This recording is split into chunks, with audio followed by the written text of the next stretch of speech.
வணக்கம். இது உங்கள் study with Darshini YouTube channel. நம்ம இந்த வீடியோவில் ஜனவரி 11ஆம் தேதிக்கான கரண்ட் அஃபேர்ஸ் பார்க்க போகிறோம். ஸ்டார்ட் பண்ணலாம். அதுக்கு முன்னாடி இப்போது ஜனவரி 13ஆம் தேதி பார்த்தீங்கன்னா குரூப் 1 டெஸ்ட் பேட்ச் வந்து ஸ்டார்ட் ஆகுது. Group 1 prelims test batch. இதுக்கான ஃபீஸ் வந்து 999. இதில் வந்து உங்களுக்கு 30+ டெஸ்ட் இருக்கும். ஸோ ஆல்ரெடி இந்த பேட்ச் பற்றிய டீட்டெயில் உள்ள வீடியோ நம்ம சேனலில் அப்லோட் பண்ணியிருக்கோம். நீங்கள் இன்னும் செக் பண்ணலன்னா செக் பண்ணி பார்த்துக்குங்க. ஸோ இப்போ நம்ம கரண்ட் அஃபேர்ஸ் வந்து ஸ்டார்ட் பண்ணலாம். ஃபர்ஸ்ட் கொஸ்டின் பாருங்க. 2025ஆம் ஆண்டிற்கான உலகின் சக்தி வாய்ந்த பாஸ்போர்ட் தரவரிசையில் இந்தியா எத்தனையாவது இடத்தை பிடித்துள்ளது? ஆன்சர் 85வது இடம். ஸோ பார்த்தீங்கன்னா போன வருஷம் 2024 இந்த பாஸ்போர்ட் தரவரிசையில் இந்தியா வந்து 80வது இடத்துல இருந்தது. ஆனால் இந்த வருஷம் 5 இடங்கள் சரிஞ்சு 85வது இடத்த பிடிச்சிருக்கேன். ஸோ இந்த பாஸ்போர்ட் தரவரிசையை யார் ரிலீஸ் பண்ணியிருக்காங்க அப்படின்னா ஹென்லி அண்ட் பார்ட்னர்ஸ் நிறுவனம் தான் இந்த பாஸ்போர்ட் தரவரிசையை வந்து ரிலீஸ் பண்ணியிருக்காங்க. இப்போ எப்படி சக்தி வாய்ந்த பாஸ்போர்ட், இந்த நாட்டுடைய பாஸ்போர்ட் வந்து சக்தி வாய்ந்த பாஸ்போர்ட் அப்படின்னு எப்படி இவங்க நிர்ணயிக்கிறாங்க அப்படின்னு கேட்டிங்கன்னா, இப்போ வந்து ஒரு பாஸ்போர்ட்டை வச்சு எத்தனை நாடுகளுக்கு விசா இல்லாமல் செல்லலாம், இது போன்ற ஒரு குறிகாட்டிகளை அடிப்படையாக கொண்டு தான் சக்தி வாய்ந்த பாஸ்போர்ட் எது அந்த மாதிரியான ஒரு பட்டியலை ரிலீஸ் பண்ணுறாங்க ஹென்லி அண்ட் பார்ட்னர்ஸ் நிறுவனம். ஸோ இந்த வருஷம் ரிலீஸ் பண்ண அந்த பாஸ்போர்ட் தரவரிசை பட்டியலில் பார்த்தீங்கன்னா இந்தியா வந்து 85வது இடத்த பிடிச்சிருக்கு. முந்தைய வருஷம் வந்து 80வது இடத்த பிடிச்சிருந்தது. அடுத்து முதல் இடத்துல இருக்கவங்க யார் நம்ம தெரிஞ்சுக்கணும் இல்லையா? இந்த பாஸ்போர்ட் தரவரிசையில் ஃபர்ஸ்ட் பிளேஸில் பார்த்தீங்கன்னா சிங்கப்பூர் இருக்கு. போன வருஷமும் சிங்கப்பூர் தான் இருந்தது. இந்த வருஷமும் சிங்கப்பூர் வந்து தொடர்ந்து 2வது ஆண்டாக ஃபர்ஸ்ட் பிளேஸை பிடிச்சிருக்கு. செகண்ட் பிளேஸ்ல பாத்தீங்கன்னா ஜப்பான். போன வருஷம் ஜப்பான் வந்து ஜப்பான் ரெண்டுமே முதல் இடத்தை பிடிச்சி பகிர்ந்து கொண்டிருப்பாங்க. இந்த வருஷம் ஜப்பான் வந்து செகண்ட் பிளேஸ் 195 புள்ளிகளை பெற்று செகண்ட் பிளேஸ், சிங்கப்பூர் வந்து 195 புள்ளிகளை பெற்று ஃபர்ஸ்ட் பிளேஸ் வந்து பிடிச்சிருக்கு. நெக்ஸ்ட் பாத்தீங்கன்னா தேர்ட் பிளேஸ்ல வந்து பாத்தீங்கன்னா பின்லாந்து, பிரான்ஸ், ஜெர்மனி, அடுத்து தென்கொரியா, ஸ்பெயின் ஆகிய நாடுகள் 3வது இடத்துல இருக்கு. அடுத்ததான் நம்ம ரீசன் நியூஸ் பார்க்கலாம். ஃபர்ஸ்ட் பாருங்க, சிசேரியன் பிரசவத்தில் பார்த்தீங்கன்னா எந்த மாநிலம் ஃபர்ஸ்ட் பிளேஸ்ல இருக்கு? அதிகமாக சிசேரியன் மூலமாக எந்த மாநிலத்தில் பிரசவம் பார்க்கப்பட்டிருக்கு அப்படின்னு பார்க்கும்போது தெலுங்கானா தான் ஃபர்ஸ்ட் பிளேஸ்ல இருக்கு. அடுத்து விமான நிறுவனங்கள் தரவரிசை 2024ஆம் ஆண்டுக்கான சிறந்த விமான நிறுவனங்கள் தரவரிசையில் இந்தியாவுடைய மிகப்பெரிய விமான நிறுவனமான இண்டிகோ வந்து 103வது இடத்தை பிடிச்சிருக்கு. ஸோ அதன்படி மோசமான விமான நிலையங்கள்ல ஒன்றாக இண்டிகோ இடம்பெற்றிருக்கு. அடுத்து 2024ஆம் ஆண்டிற்கான உலகின் 100 சக்தி வாய்ந்த பெண்கள் பட்டியலில் மத்திய நிதியமைச்சர் நிர்மலா சீதாராமன் அவர்கள் 28வது இடத்தை பிடிச்சிருக்காங்க.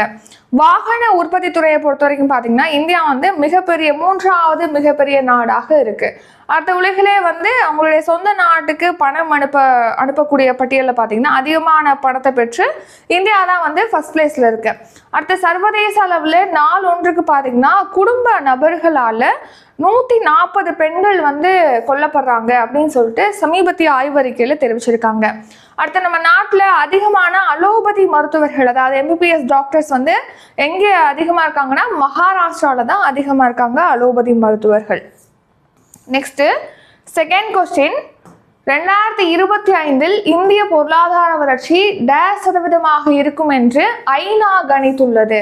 ஸோ நம்ம ஏற்கனவே பார்த்துருப்போம் NSO, அதாவது நேஷனல் ஸ்டாட்டிஸ்டிக்கல் ஆஃபீஸ், அதாவது தேசிய புள்ளியியல் நிறுவனம் சொல்லிட்டு நம்ம பார்த்துருப்போம். NSO பார்த்தீங்கன்னா நம்ம நாடு வந்து 2024 to 25ஆம் நிதியாண்டில் 6.4% வளர்ச்சி அடையும் அப்படின்னு சொல்லிட்டு கணிச்சிருக்கு. இப்போ ஐநா என்ன தெரிவிச்சிருக்காங்கன்னா 2025 இந்தியா வந்து 6.6% வளர்ச்சி அடையும் கணிச்சிருக்காங்க. 2026 6.8% வளர்ச்சி அடையும் அப்படின்னு சொல்லிட்டு ஐநா வந்து இப்போ கணிச்சிருக்கு.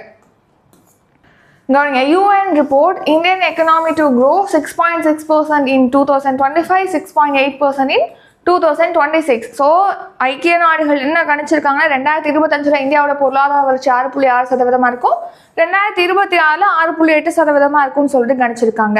அதே டைம்ல தெற்காசிய பிராந்தியத்துல பொருளாதார வளர்ச்சி அப்படிங்கிறது பார்த்தீங்கன்னா 2025 5.7% இருக்கும்னு சொல்லிட்டு கணிச்சிருக்காங்க. 2026 6% அது வளர்ச்சி அடையும் அப்படின்னு கணிச்சிருக்காங்க. மூன்றாவது கேள்வி, உலகின் மிக வெப்பமான ஆண்டு எது?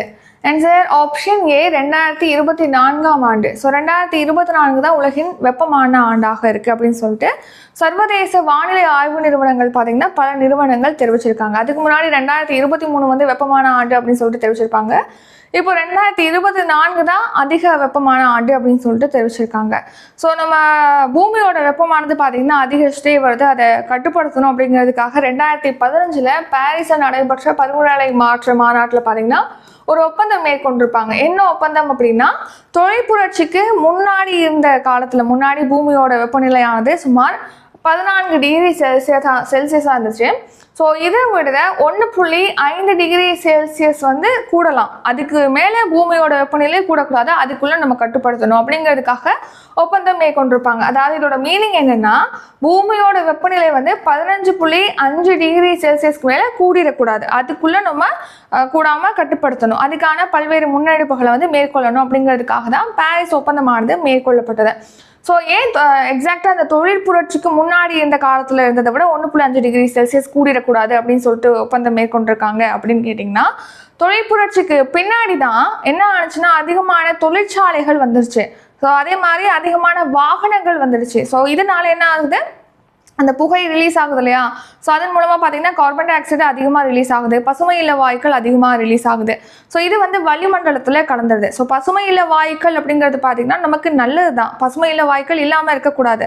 அதாவது வளிமண்டலத்தில் பசுமை இல்ல வாயுக்கள் கலக்கிறது மூலமாக பார்த்தீங்கன்னா பூமியோட வெப்பத்தை வந்து, அதாவது சூரியனோட வெப்பத்தை வந்து இது உறிஞ்சி நமக்கு பூமிக்கு தருது. இது வந்து நமக்கு முக்கியம் தான். ஆனால் அதிகமான பசுமை இல்ல வாயுக்கள், கரியமுள்ள வாயு வந்து அதிகமாக வளிமண்டலத்தில் சேரும்போது அதிகமான வெப்பத்தை வந்து நமக்கு பூமிக்கு தருது. ஸோ அதனால தான் பசுமை இல்ல வாயுக்களை வந்து கட்டுப்படுத்துறதுக்காக புதுப்பிக்கத்தக்க எரிசக்தியை பயன்படுத்துறது, மின்சார வாகனங்களை பயன்படுத்துறது, இந்த மாதிரியான முன்னெடுப்புகளில் மத்திய அரசு ஈடுபடுறாங்க.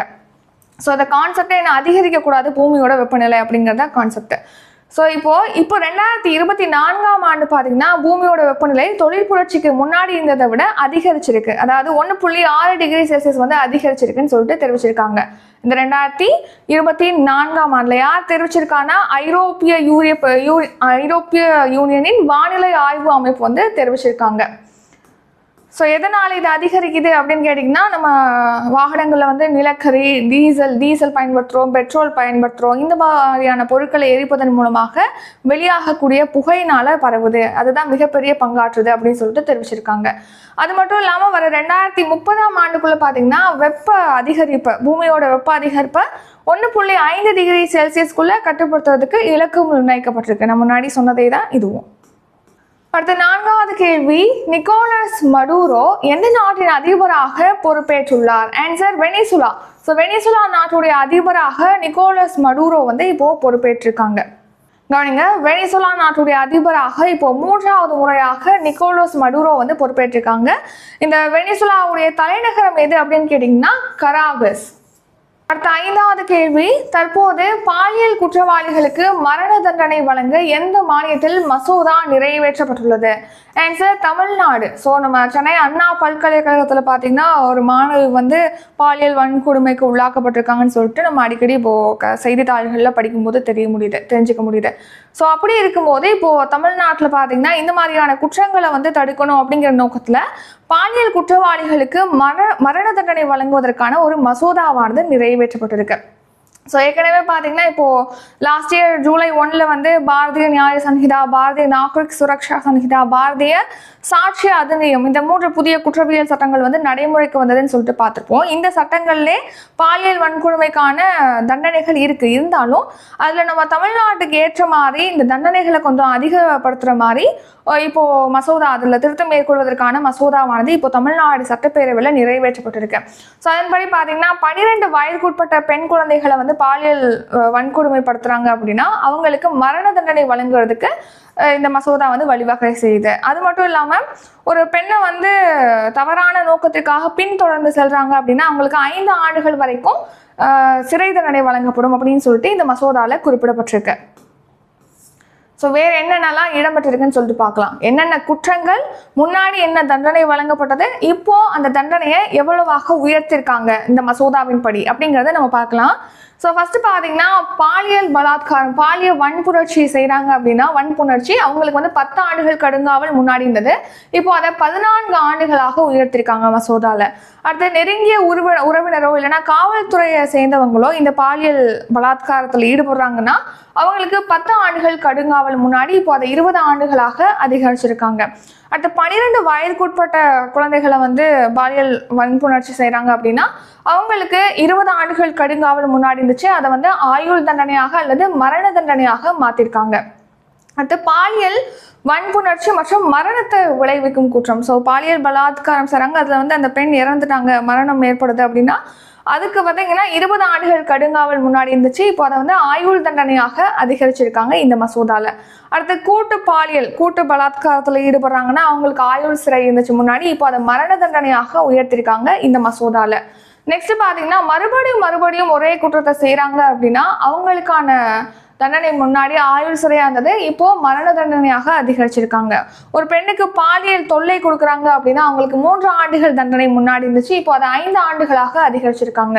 பெண்ணை வந்து பின்தொடர்றதை ஃபாலோ பண்ணுறவங்களுக்கு பார்த்தீங்கன்னா முன்னாடி தண்டனை கிடையாது, இப்போ அதை முதல் தடவை இந்த மாதிரி தவறு பண்ணுறாங்கன்னா அவங்களுக்கு 5 ஆண்டுகள் தண்டனை, 2வது முறையாகவும் திரும்ப அவங்க அதே மாதிரியான ஒரு விஷயத்த பண்ணுறாங்கன்னா 7 ஆண்டுகள் சிறை தண்டனை வழங்கப்படும் சொல்லிட்டு மசோதாவில் குறிப்பிடப்பட்டிருக்கு.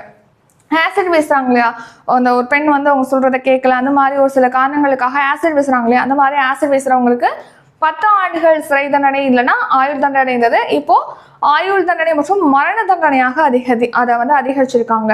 ஆசிட் வீசுறதுக்கு முயற்சி பண்றாங்க, அதுக்குள்ளேயும் பிடிச்சிடுறாங்க, அந்த மாதிரி டைம்ல பாத்தீங்கன்னா அவங்களுக்கு 5லேருந்து 7 ஆண்டுகள் வரைக்கும் தண்டனை முன்னாடி இருந்தது, இப்போ அதை 10 ஆண்டுகள் சிறை தண்டனை அல்லது ஆயுள் தண்டனையாக அதிகரிச்சிருக்காங்க. நெக்ஸ்ட் 6வது கேள்வி, முதல்வர் காப்பீடு திட்டத்தின் ஆண்டு வருமான வரம்பு dash. Answer option B 1,20,000. So முதலமைச்சர் மருத்துவ காப்பீடு திட்டத்தின் கீழ் பார்த்தீங்கன்னா ஏழை குடும்பங்களுக்கு வந்து 5 லட்சம் ரூபாய் வரையிலான காப்பீடானது அளிக்கப்படுகிறது. இப்போ இந்த காப்பீடு திட்டத்தில் ஒரு குடும்பம் இணைந்து அவங்க பயன்பெறணும் அப்படின்னா அதுக்காக அவங்களுடைய ஆண்டு வருமானம் அப்படிங்கிறது பார்த்தீங்கன்னா 1,20,000க்கு மிகாமல் இருக்கணும். ஸோ அதான் வந்து ஆண்டு வருமான உச்ச வரம்பு. ஸோ அதுக்கு குறைவாக இருக்கவங்களுக்கு தான் இந்த திட்டத்தில் வந்து பயன்பெற முடியும். அடுத்து இந்த முதலமைச்சர் காப்பீடு திட்டம் அப்படிங்கிறது எப்போ ஸ்டார்ட் பண்ணாங்கன்னா 2009 ஜூலை மாதம் 23ஆம் தேதி அப்போது முதலமைச்சராக இருந்த கருணாநிதி அவர்கள் தான் இந்த ஸ்கீமை வந்து லான்ச் பண்ணியிருக்காங்க. ஸோ இப்போ இந்த திட்டம் பார்த்தீங்கன்னா 2011 வந்து மாற்றிருப்பாங்க, அதோட அந்த திட்டத்தோட பேரை வந்து மாற்றிருப்பாங்க. கலைஞர் காப்பீடு திட்டம் சொல்லிட்டு ஃபர்ஸ்ட் லான்ச் பண்ணியிருப்பாங்க 2009. 2011 ஜூலையில் பார்த்தீங்கன்னா அந்த திட்டத்தோட பேரை வந்து முதலமைச்சர் விரிவான மருத்துவ காப்பீடு திட்டம் அப்படின்னு சொல்லிட்டு பெயர் மாற்றம் செஞ்சுருப்பாங்க. ஸோ இப்போது அந்த திட்டத்தில் பார்த்தீங்கன்னா ஒரு 51 வகையிலான நோய்களுக்கு வந்து மருத்துவமனைகளில் சிகிச்சை அளிக்கப்படுது, 5 லட்சம் வரையிலான சிகிச்சையானது வழங்கப்படுகிறது. இந்த திட்டத்தின் கீழ் பார்த்தீங்கன்னா இப்போ கடந்த 3.5 வருடங்களில் நம்ம தமிழ்நாட்டில் வந்து 76.94 லட்சம் பேர் பயன்பெற்று இருக்காங்க அப்படின்னு சொல்லிட்டு மக்கள் நல்வாழ்வுத்துறை அமைச்சர் மா சுப்பிரமணியன் அவர்கள் தெரிவிச்சிருக்காங்க. ஸோ இதுக்காக பார்த்தீங்கன்னா 5,310 கோடி செலவாயிருக்கு அப்படின்னும் தெரிவிச்சிருக்காங்க. 5,310 கோடி மதிப்பில் 76.94 லட்சம் பேருக்கு வந்து சிகிச்சை அளிக்கப்பட்டிருக்கு இந்த காப்பீடு திட்டத்தின் கீழ். காப்பீடு எதுக்காக அப்படின்னா இப்போ திடீர்னு இப்போ ஆக்சிடென்ட் ஆகுது, திடீர்னு அவங்களுக்கு உடல்நலம் சரியில்லாமல் ஆகுது அப்படின்னா அந்த டைமில் அவங்களுக்கு மருத்துவ சிகிச்சை மேற்கொள்றதுக்கு கையில் எப்போதுமே பணம் வச்சிருக்க மாட்டாங்க ஏழைகள். ஸோ அவங்களுக்கு யூஸ்ஃபுல்லாக இருக்கணும் அப்படிங்கிறதுக்காக தான் இந்த காப்பீடு திட்டம் 5 லட்சம் ரூபாய் மதிப்பிலான காப்பீடு திட்டம் இது. தமிழ்நாட்டில் இது வரைக்கும் இந்த திட்டத்தில் 1.48 கோடி குடும்பங்கள் வந்து இந்த திட்டத்தில் இணைக்கப்பட்டிருக்காங்க. ஆண்டுக்கு பார்த்தீங்கன்னா 5 லட்சம் வரைக்கும் காப்பீடு வழங்கப்படுகிறது. ஆண்டு வருமான உச்ச வரம்பு எவ்வளோ அப்படின்னா முன்னாடி வந்து 72,000 இருந்தது, அதை 1,20,000 அதிகப்படுத்தியிருக்காங்க. அடுத்து பார்த்தீங்கன்னா முன்னாடி வந்து 1,450 சிகிச்சை முறைகள் தான் இதில் மேற்கொள்ளப்பட்டது இந்த திட்டத்தில். இப்போ அந்த சிகிச்சை முறைகள் 2,053 உயர்த்தப்பட்டிருக்கு. இந்த திட்டமானது பார்த்தீங்கன்னா 2,157 அரசு மற்றும் தனியார் மருத்துவமனைகளில் செயல்படுத்தப்படுகிறது. நெக்ஸ்ட் 7வது கேள்வி, தாம்பரத்தில் அதிநவீன மடிக்கணினி உற்பத்தி தொழிற்சாலையை தொடங்கி வைத்தவர் யார்? Answer option B Ashwini Vaishnaw. So Ashwini Vaishnaw அவர்கள் தான் இப்போ சென்னை தாம்பரத்தில் பார்த்தீங்கன்னா அதிநவீன மடிக்கணினி அதாவது லேப்டாப் உற்பத்தி செய்யக்கூடிய தொழிற்சாலையை வந்து தொடங்கி வச்சிருக்காங்க. கவனிங்க, அஸ்வினி வைஷ்ணவ் இவர் வந்து மத்திய மின்னணு மற்றும் தொழில்நுட்பத்துறை அமைச்சர் தான், தகவல் தொழில்நுட்பத்துறை அமைச்சர் தான் இந்த அஸ்வினி வைஷ்ணவ். இவர் பார்த்தீங்கன்னா தாம்பரத்தில் அமைக்கப்பட்டுள்ள அதிநவீன மடிக்கணினி உற்பத்தி தொழிற்சாலையை தொடங்கி வச்சிருக்காரு. இந்த ஆலையை வந்து எந்த நிறுவனம் அமைச்சிருக்கு அப்படின்னா சீர்மா என்ஜிஎஸ் மடிக்கணினி உற்பத்தி நிறுவனம் மற்றும் தைவான் நாட்டை சேர்ந்த MSI நிறுவனம், இந்த 2 நிறுவனங்களும் இணைந்து தான் இந்த லேப்டாப் ஆலையை வந்து அமைச்சிருக்காங்க தொழிற்சாலையை. ஸோ நம்ம நாட்டில் பார்த்தீங்கன்னா மேக் இன் இந்தியா திட்டத்தின் கீழ் நம்ம நாட்டிலே வந்து உற்பத்தி பொருட்கள் உற்பத்தி செய்யப்பட்டு, அதாவது பல்வேறு துறையில் நிறைய பொருட்கள் வந்து உற்பத்தி செய்ய, செமிகண்டக்டர் உற்பத்தி செய்கிறது, இந்த மாதிரியான பல்வேறு துறைகளில் உற்பத்தி துறையை மேம்படுத்தி வெளிநாடுகளுக்கு ஏற்றுமதி செய்யணும் அப்படிங்கிற நோக்கத்தில் தான் மேக் இன் இந்தியா திட்டமானது தொடங்கப்பட்டது. நெக்ஸ்ட் பார்த்தீங்கன்னா ரீசன் நியூஸ். உங்களுக்கான கொஸ்டின் என்னன்னா, அந்த மேக் இன் இந்தியா திட்டம் வந்து எப்போ லான்ச் பண்ணாங்க, இதுக்கான ஆன்சரை கமெண்ட் பண்ணிருங்க. இது உங்களுக்கான கொஸ்டின். அடுத்த ரீசன் நியூஸ் என்னன்னா, சமீபத்தில் தமிழ்நாட்டில் பார்த்தீங்கன்னா ராணிப்பேட்டையில் 1500 கோடி மதிப்பிலான காலனி உற்பத்தி ஆலையானது அமைக்கப்படுறதுக்கு அடிக்கல் வந்து நாட்டப்பட்டிருக்கு. முதலமைச்சர் ஸ்டாலின் அவர்கள் தான் அதுக்கு அடிக்கல் நாட்டி வச்சிருக்காங்க. அடுத்து 8வது கேள்வி, 2025ஆம் ஆண்டுக்கான கருணாநிதி பொற்கிழி விருதுகள் எத்தனை பேருக்கு வழங்கப்பட்டுள்ளது? ஆன்சர் 6 பேருக்கு. ஸோ பார்த்தீங்கன்னா இப்போ சென்னை புத்தக காட்சியானது நடைபெறுது அப்படின்னு சொல்லிட்டு நம்ம பார்த்துருப்போம். அந்த சென்னை புத்தக காட்சியில் தான் துணை முதலமைச்சர் உதயநிதி ஸ்டாலின் அவர்கள் வந்து 6 பேருக்கு இந்த கருணாநிதி பொற்கிழி விருதுகளை வந்து வழங்கியிருக்காங்க. ஸோ கவனிங்க, இப்போ 48வது சென்னை புத்தக காட்சியானது நந்தனம் OMCA மைதானத்தில் பாப்பாசி சார்பில் நடத்தப்பட்டு வருது. ஸோ இந்த புத்தக காட்சியில் பார்த்தீங்கன்னா கருணாநிதி பொற்கிழி விருதுகளை 6 பேருக்கு துணை முதலமைச்சர் உதயநிதி ஸ்டாலின் அவர்கள் வழங்கியிருக்காங்க. அந்த 6 பேர் யார் யார் அப்படின்னு சொல்லிட்டு நம்ம பார்க்கலாம். ஸோ ஃபர்ஸ்ட் பார்த்தீங்கன்னா பேராசிரியர் அருணன், இவருக்கு வந்து உரைநடை பிரிவில் விருது வழங்கப்பட்டிருக்கு. அடுத்து எழுத்தாளர்கள் சுரேஷ்குமார், இந்திரஜித், இவங்களுக்கு வந்து நாவல் பிரிவில் வழங்கப்பட்டிருக்கு. அடுத்து பார்த்தீங்கன்னா என் ஸ்ரீராம், இவருக்கு சிறுகதை பிரிவில், கவிஞர் நெல்லை ஜெயந்தா, இவங்களுக்கு கவிதை பிரிவில், அடுத்து கலைராணி, இவங்களுக்கு நாடக பிரிவில் விருது வழங்கப்பட்டிருக்கு. 9வது கேள்வி, 15வது சென்னை ஓபன் சர்வதேச கிராண்ட் மாஸ்டர்ஸ் செஸ் போட்டியில் சாம்பியன் பட்டம் வென்றவர் யார்? ஆன்சர் பா இனியன். ஸோ சமீபத்தில் பார்த்தீங்கன்னா இப்போ 15வது சென்னை ஓபன் சர்வதேச கிராண்ட் மாஸ்டர்ஸ் செஸ் போட்டியானது நடைபெற்றிருக்கு. இந்த போட்டியில் பா இனியன் தான் சாம்பியன் பட்டம் வின் பண்ணியிருக்காங்க. ஸோ இந்த போட்டியோட இறுதியில் பார்த்தீங்கன்னா பா இனியன் வந்து 8.5 புள்ளிகளை பெற்று இந்த 15வது சென்னை ஓபன் சர்வதேச கிராண்ட் மாஸ்டர்ஸ் சாம்பியன் பட்டத்தை வின் பண்ணியிருக்காங்க. ரீசன்ட் கரண்ட் அஃபேர்ஸ் பார்த்தோம்னா சமீபத்தில் தான் உலக செஸ் சாம்பியன் பட்டத்தை வந்து டி குகேஷ் வின் பண்ணியிருக்காங்க. இவங்க தான் இந்த உலக செஸ் சாம்பியன்ஷிப் பட்டத்தை வின் பண்ண இளம் வீரர். மேலும் 2வது இந்தியர், முதல் இந்தியர் யாருன்னா விஸ்வநாதன் ஆனந்த். அடுத்த உலக ரேபிட் செஸ் சாம்பியன்ஷிப் போட்டியில் பார்த்தீங்கன்னா நம்ம இந்திய வீராங்கனை கோனரி ஹம்பி வந்து சாம்பியனாக இருக்காங்க. அடுத்து 10வது கேள்வி, உஜாலா திட்டம் தொடங்கப்பட்டு எத்தனை ஆண்டுகள் நிறைவடைந்துள்ளது? ஆன்சர் ஆப்ஷன் சி 10 ஆண்டுகள். ஸோ உஜாலா, உஜ்வாலா இதெல்லாமே வந்து ஒரே நேமாக தானே உங்களுக்கு தெரியுது. உஜ்வாலா அப்படிங்கிறது பார்த்தீங்கன்னா பெண்களுக்கு வந்து எரிவாயு இணைப்பு, இலவச எரிவாயு இணைப்பு வழங்கணும் ஏழை பெண்களுக்காக தொடங்கினாங்க உஜ்வாலா. அது 2019 லான்ச் பண்ணியிருப்பாங்க உஜ்வாலா. உஜாலா அப்படிங்கிறது பார்த்தீங்கன்னா 2015 லான்ச் பண்ணாங்க. 2015 ஜனவரி மாதம் 5ஆம் தேதி லான்ச் பண்ண ஒரு ஸ்கீம் தான் உஜாலா திட்டம். இந்த திட்டம் தொடங்கப்பட்டு இப்போ 10 ஆண்டுகளானது நிறைவடைஞ்சிருக்கு. ஸோ இந்த உஜாலா எதுக்காக? உஜ்வாலாங்கிறது பெண்களுக்கு எரிவாயு இணைப்பு வழங்கணுங்கிறதுக்காக. உஜாலா எதுக்காக ஸ்டார்ட் பண்ணியிருக்காங்க அப்படின்னா, இப்போது நம்ம குண்டு பல்ப் தானே முன்னாடி யூஸ் பண்ணியிருந்தோம். இப்போ பார்த்தீங்கன்னா LED பல்ப் வந்து யூஸ் பண்ணுறோம். ஸோ நம்ம குறைந்த மின்சாரத்தை பயன்படுத்தி அதிகமாக எஃபிஷியன்ஸாக வந்து நம்ம அதிகமான வெளிச்சமும் தரணும், நமக்கு மின்சாரமும் வந்து குறைவாக பயன்படுத்தப்படணும் அப்படிங்கிற நோக்கத்தில் LED பல்புகளை வந்து விற்பனை செய்கிறது. அதே மாதிரி பார்த்தீங்கன்னா டியூப் லைட்ஸு, நெக்ஸ்ட் வந்து அந்த குறைந்த மின்சாரத்தை பயன்படுத்தக்கூடிய ஃபேன்ஸ் வந்து பயன்படுத்துறது, இதை வந்து ஊக்குவிக்கிறதுக்காக, அதை விநியோகம் செய்யறதுக்காக தான் உஜாலா திட்டம் தொடங்கப்பட்டது. எப்போ? ஜனவரி 5, 2015 பிரதமர் நரேந்திர மோடி அவர்கள் தான் இதை தொடங்கி வச்சிருப்பாங்க. இந்த ஸ்கீம் தொடங்கப்பட்டு 10 ஆண்டுகள் இப்போ நிறைவடைஞ்சிருக்கு.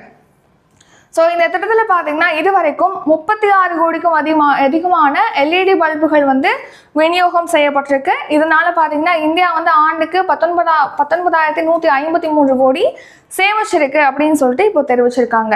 இந்த திட்டம் எந்த அமைச்சகத்தின் கீழ் செயல்படுத்தப்படுகிறதுனா மின்சக்தி அமைச்சகத்தின் கீழ் செயல்படுத்தப்படுகிறது. மின்சக்தி அமைச்சகத்தின் கீழ் செயல்படக்கூடிய எரிசக்தி திறன் சேவைகள் லிமிடெட் நிறுவனம் தான் இந்த திட்டத்தை செயல்படுத்துது. ஸோ இதில் பார்த்தீங்கன்னா மலிவு விலையில் வந்து அந்த LED பல்புகள் விற்பனை செய்யப்படுது. மேலும் எஃபிஷியன்ஸாக அது வந்து அதிகமான வெளிச்சத்தை தரக்கூடியதாகவும் அந்த பல்பு வந்து இருக்குது. வருடாந்திர வீட்டு மின் கட்டணங்களுக்கு பார்த்தீங்கன்னா இப்போது குறைஞ்சிருக்கு. அந்த வீட்டு மின்சார பில்லெல்லாம் இருக்கு இல்லையா, அது வந்து இப்போது குறைஞ்சிருக்கு இந்த திட்டத்தினால. அது மட்டும் இல்லாமல் இப்போ அந்த திட்டத்தின் மூலமாக பயன்படுறாங்களே நுகர்வோர்கள், LED பல்பு வாங்குறாங்களே, அவங்களுக்கு வந்து நிதி சேமிப்பு அடைஞ்சிருக்காங்க. அந்த பல்பு விலையும் கம்மி, ப்ளஸ் மின்சாரமும் குறைவாக பயன்படுத்தப்படுது. ஸோ அதனால அவங்களும் பயனடைஞ்சிருக்காங்க.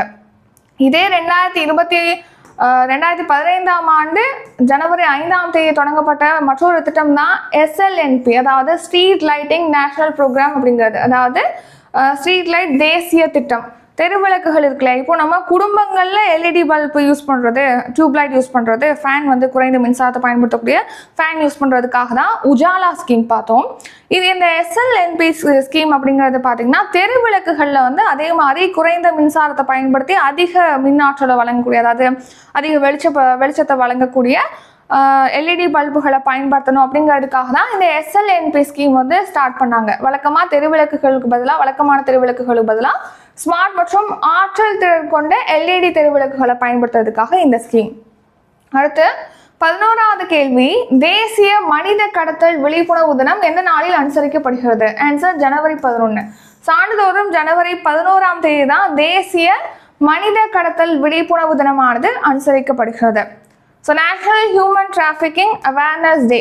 ஸோ ஃபஸ்ட்டு பார்த்தீங்கன்னா இந்த தினம் வந்து 2007ஆம் ஆண்டு ஜனவரி 11ஆம் தேதி அனுசரிக்கப்பட்டிருக்கு. ஸோ இப்போ மனிதர்களை வந்து கடத்துறாங்க இல்லையா, ஸோ அதை குறித்த விழிப்புணர்வு, அதை குறைக்கணும், அதுக்கான செயல்பாடுகளை ஈடுபடுறது, இது போன்றவற்றிற்காக இந்த தினம் அனுசரிக்கப்படுது. ஆழ்கடத்தலுக்கான எதிரான உலக தினம் எப்போ அனுசரிக்கப்படுதுன்னா ஜூலை 30ஆம் தேதி அனுசரிக்கப்படுகிறது. நெக்ஸ்ட் வந்து நம்ம ரிவிஷன் பார்க்கலாம். ரிவிஷன் பார்க்கறதுக்கு நான் முன்னாடியே சொல்லியிருந்தேன் இல்லையா, ஜனவரி 13 பார்த்தீங்கன்னா group and prelims test batch வந்து ஸ்டார்ட் ஆகுது. இதுக்கான ஃபீஸ் வந்து 999.